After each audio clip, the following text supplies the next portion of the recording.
Broadway's gonna have a brand new show tonight, with glitz and glam on the marquee, perhaps a Tony nominee.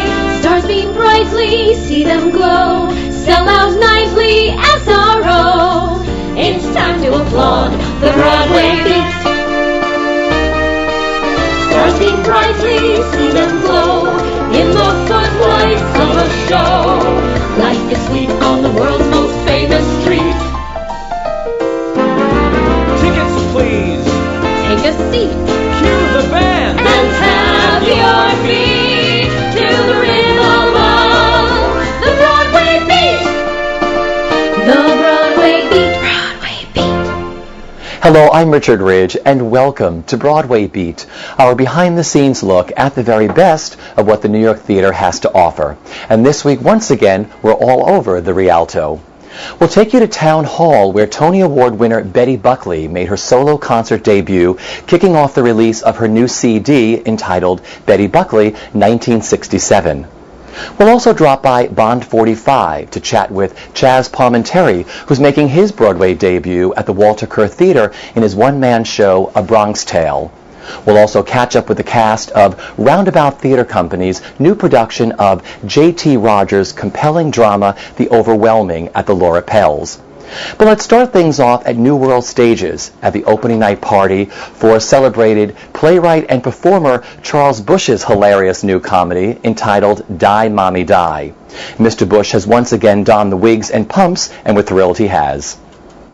Carl Andrus directs Mr. Busch as Angela Arden, a fallen pop diva trapped in a hateful marriage to a film producer, desperate to find happiness with her younger lover. Angela gruesomely murders her husband with a poisoned suppository, leaving her two children to avenge their father's death. Die, Mommie, Die is pure Charles Busch. You knew perfectly well that I hate listening to my old records, yet you deliberately shoved it under my nose. Well, and always the question, the snooping about, well, I will not be tortured and tormented. I want you out of here. But why don't you get out of my house, get out of my life, just get out. You can't discard me like one of your false eyelashes. This is Tony. I'm in for the long haul. Out. You and I made some heavy promises, baby. Get out. You haven't heard the last of me. And that goes for all of you. I'm clearing out the dead wood. This is as good a time as any to announce that I'm selling the house to the first bidder. Mother! I'm moving to New York. Enough. I don't want to hear a word about it. I am sick and tired of living my life for others. This is the time for Angela Arden. This time, it's for me, for me, for me!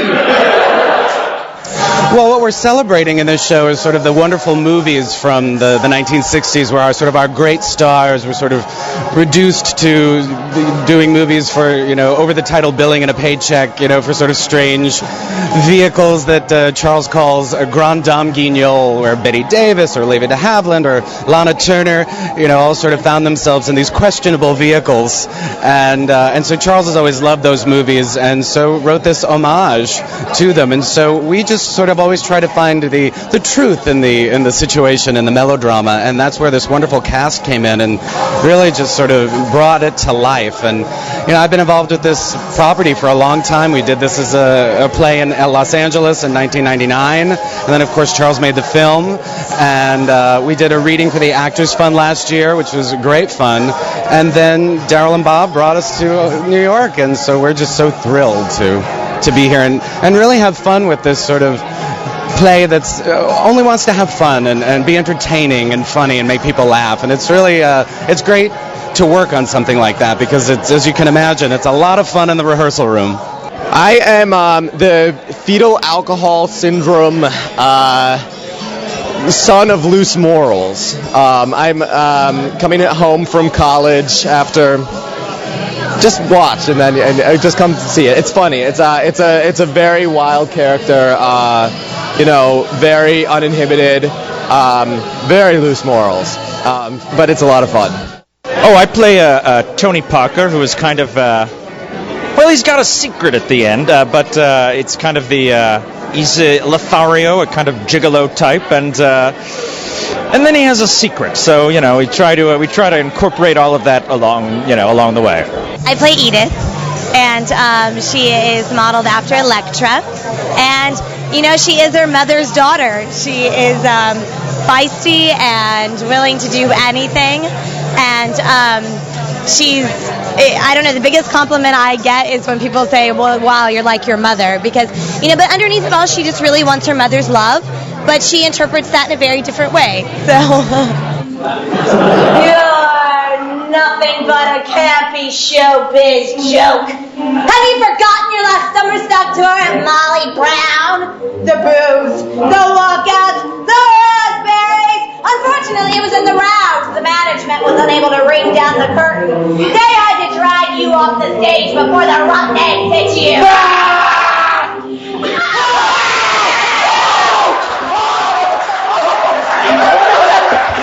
Oh, well, Bootsy, it's the maid of death.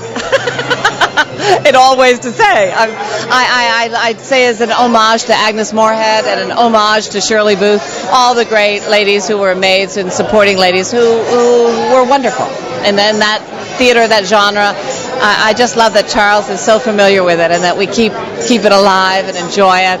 And, Charles has a lot of vaudeville in him, so there's so much fun. And I really love that American energy. So I just love being able to support Charles and have fun. Saul P. Sussman is a big Hollywood producer. I've sort of based him on Harvey Weinstein, and he's coarse, but he has a deep love of his daughter, and had a deep love of his wife until he found out that she was cheating on him, and it's a tough part because there's a lot to make him unsympathetic. He can be a hard-nosed guy. But you have to find those moments like, being scared of the mob and his relationship with his daughter. I think that sort of redeems him. Well, I play Angela Arden, and she's kind of I wonder who the prototype would be, because she had been a great big singing star of the 50s, I guess, kind of a Rosie Clooney kind of maybe, and sort of a Doris Day, but not really a movie star, a real singer. And mysteriously she retired at the height of her career. And so, the play, I like to think that it's both a spoof of a kind of a suspense thriller, but also maybe it actually works a little bit on those terms as well. Hope we kind of give people just a little bit of suspense. It takes great courage to murder the first time. That's when you can no longer claim your soul as your own. After that, it becomes remarkably simple. You'd never be quite sure what lay around the corner, would you, dear?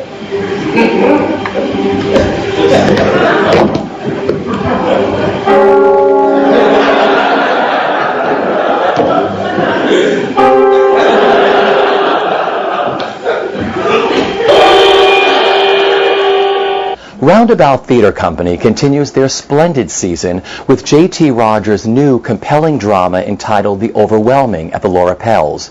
We caught up with Rogers, director Max Stafford Clark, and the cast led by Sam Robards and Linda Powell. The Overwhelming is the gripping story of an American family newly arrived in Rwanda in early 1994 who come face to face with the realization that nothing and no one around them is what they understood it to be. Incotanyi terrorists have invaded this country, slaughtered our citizens.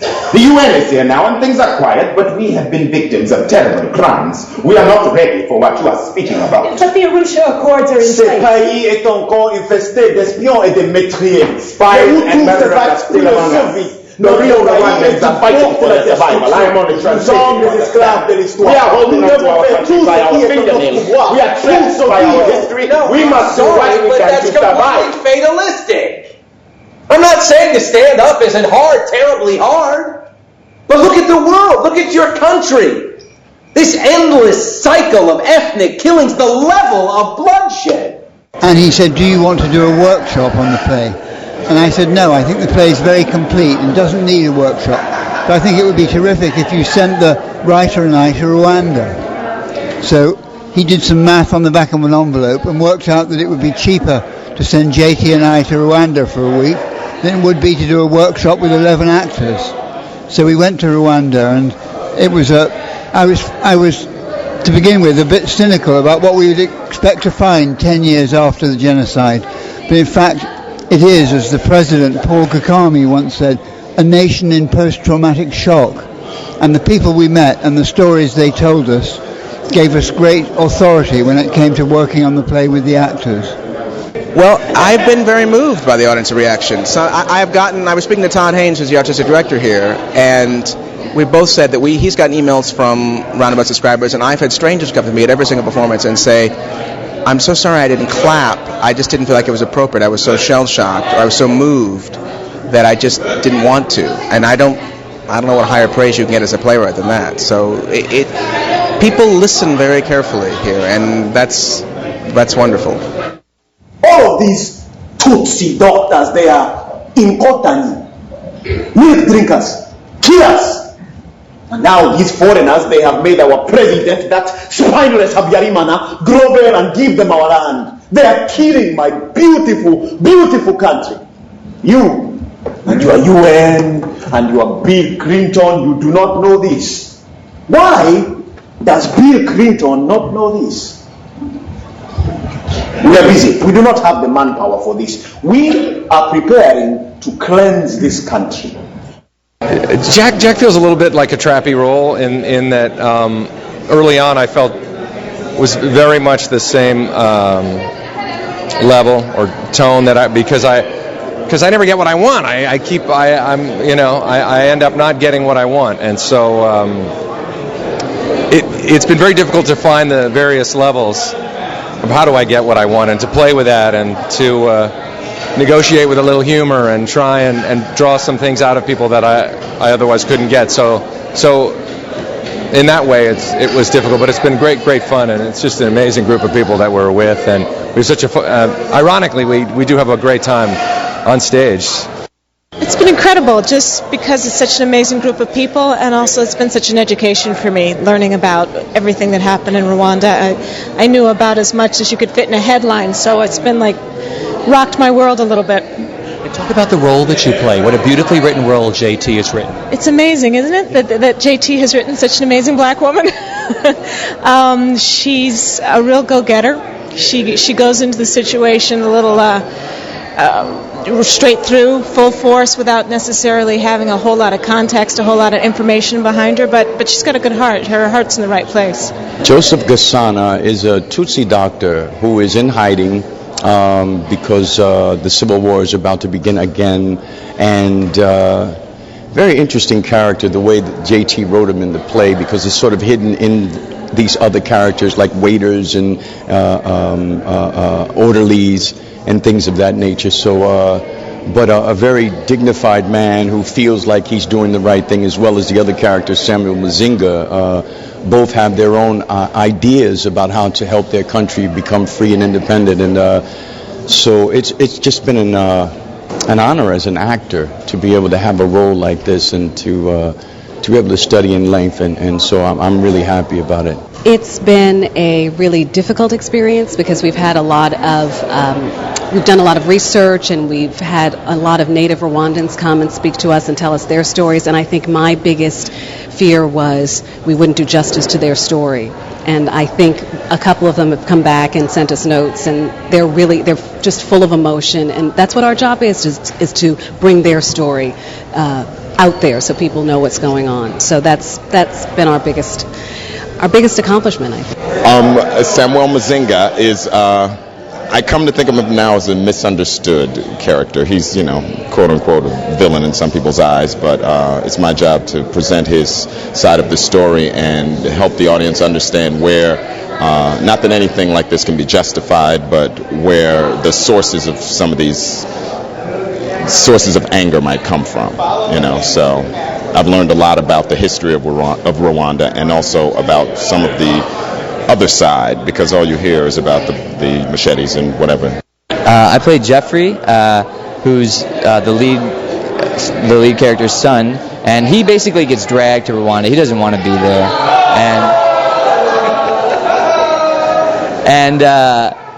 but he makes a friend there. He meets this fellow who's sort of like an older brother to him, who has also lost a family member. Jeffrey's lost his mother, and kind of creates a bond. But the friend he makes isn't exactly who we think he is.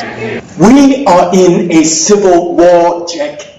To not choose a side This is as bad as choosing the wrong one. So who's behind these lists? The government, the Interahamwe, CDR's militia? Very good, my friend. For me, they are all the same. They are all Hutu power. Extremist. An extremist.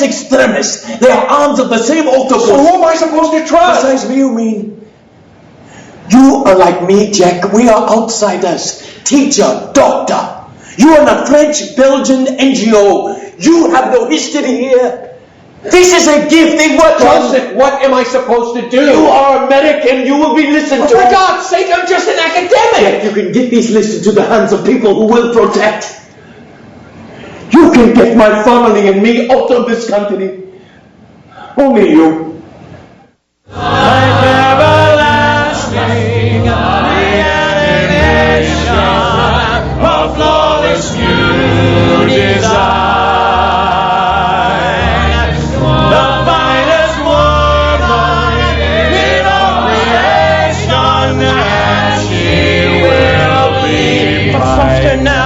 Female frame and agile hands required, and one who is lost may yet be reclaimed, reborn of heaven's fire. Yes, here's your chance. You will atone and never see me again. Master your fate and face the unknown and bring this nightmare to an end. Here's my chance. Here's your last chance. I will atone. Finally, no peace. As will I. One more leap. One leap into the unknown. And purge the name of Frankenstein.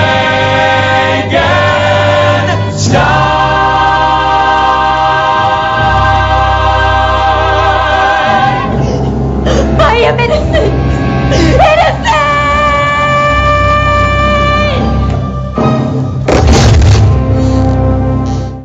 The charming Chaz Palminteri is making his Broadway debut at the Walter Kerr Theater in A Bronx Tale, the one-man show which he wrote and performed in the late 1980s in New York and Los Angeles that inspired the acclaimed 1993 film which was directed and co-starred Robert De Niro. We caught up with Chaz and his Tony Award-winning director, Jerry Zaks. In this semi-autobiographical solo show, the actor plays 18 roles that depict a rough childhood on Bronx streets populated by a cast of friends and enemies. And Frankie Coffee Cake. Frankie Coffee Cake. They called him Coffee Cake because he had this bad case of acne and his face looked like a Drake's coffee cake. I mean, Frankie was tough to look at. And Jojo the Whale. Jojo the Whale. 5'10", 400 pounds, like this.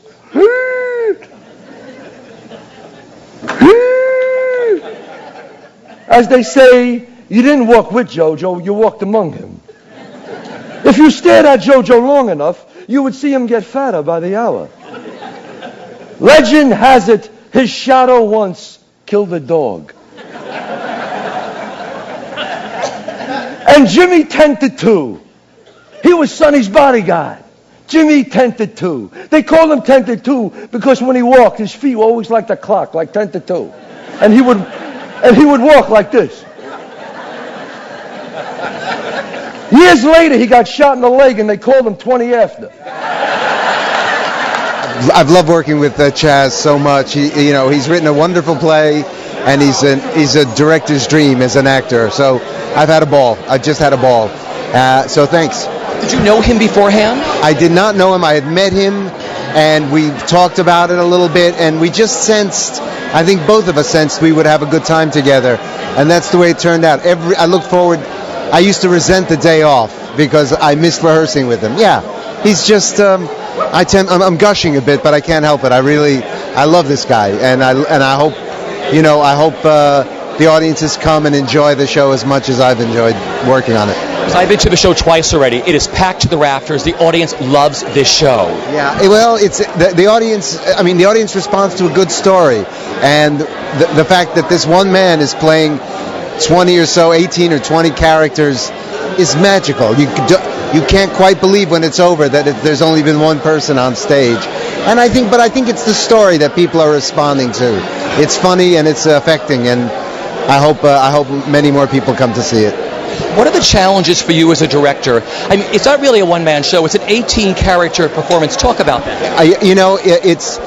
it's logistical. The challenges are logistical in terms of just gauging how much rehearsal time to devote to Chaz, because he does everything. So you don't want to exhaust him. And even though he's a thoroughbred and will work until he drops, you can see there's a moment after 4 or 5 hours where he's had enough, you know. And then there's the issue of precision. Since he wrote it and is so familiar with it, sometimes he'll say the lines he's written, sometimes he'll make something up, and very often what he makes up is not as good as what he's written. So a lot of the rehearsal time was about pointing out to him when what he's written is better than what he's approximating, you know. But there was a tremendous back and forth. We were not attached. We listened to each other in each other's ideas, and that made it such a joy, you know. Come here, Kojo. Get over here. You know, we got to do something about your name. Come here, kid. We got to do something about your name. It's a little too big. We got to cut it down. Kojo. I say we call you C. Yeah, C. C for Kojo. And a C note for C. Put this in your kick. Don't tell nobody where you got it. Go ahead. Come on.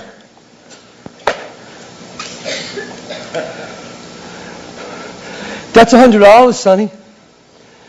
I never had $100 before in my life, man. You know, I'm excited that people are responding to the play, and you know, it's just the message that it has for people. It's fun to do. It's fun to play all 18 characters and visit these people again. So I'm having a ball. Tell me why you wanted to revisit it, and how different is it for your standpoint?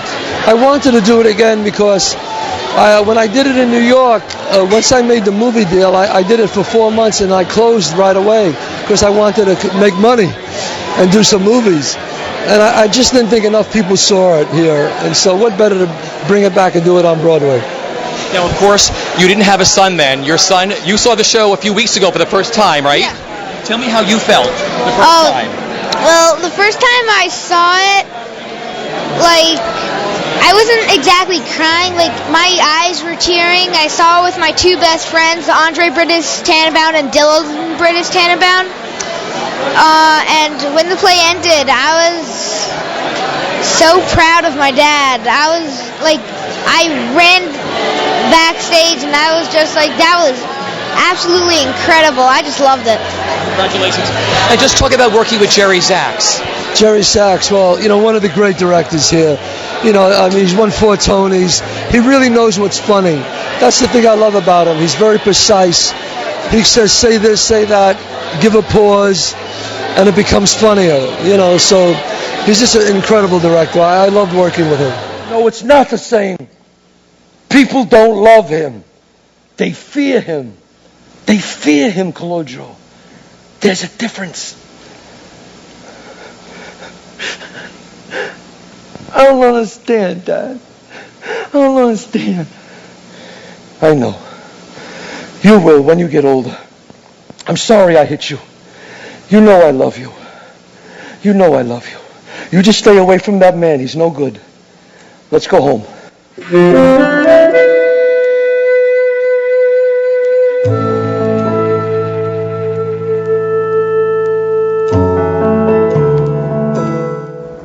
Tony Award winner Betty Buckley recently took over Town Hall, marking her solo concert debut and kicking off the release of her new CD entitled Betty Buckley 1967, which, by the way, is being released on vinyl for a limited time. It's a recording that Betty made when she was just 19 years old. So here's a look at her wonderful evening at Town Hall. When love walks in and takes you for a spin, ooh, la la la. C'est magnifique. When every night your lover holds you tight, ooh, la la la. C'est magnifique. But when one day your loved one drifts away, ooh, la la la.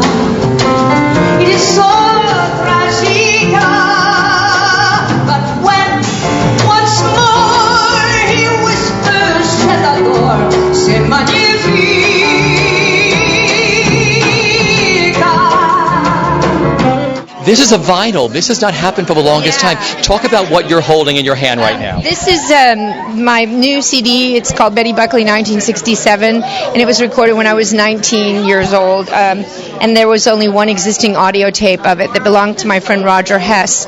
And Richard J. and Phil Bursch, Andrew Gans knew about the tape, and so he convinced them that they should hear it. And so they asked me to let them hear it, and so I did. And they said they wanted to release it as the album I never had. So it's coming out Wednesday, and I hope everybody buys it. There's a limited edition of the vinyl recording, and the CD is being released this week. One boy, one special boy, one boy to laugh, to joke with, have cope with. One boy, or two or three. One day you'll find out this is what life is all about.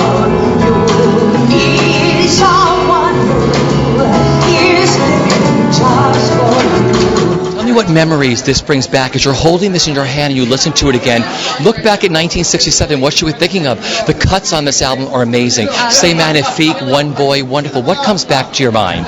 Just this young girl who just sang for the joy of it, and it was very, unabashed and completely, with total abandon. And it's been quite a lesson for me to listen to it again and to claim that part of myself, because I've spent so many years trying so hard to get better and better and better, and I suddenly thought, hey, I knew some stuff. So it's been a real pleasure hearing it and having other people really appreciate it, because I didn't know it had any significance or value, and I've been really grateful. My mother is also very grateful to the people at Playbill for releasing it. It's been really, really fun. I also have a new CD called Quintessence that Playbill and Sony BMG are releasing on Valentine's Day 2008. I'm also very excited about that.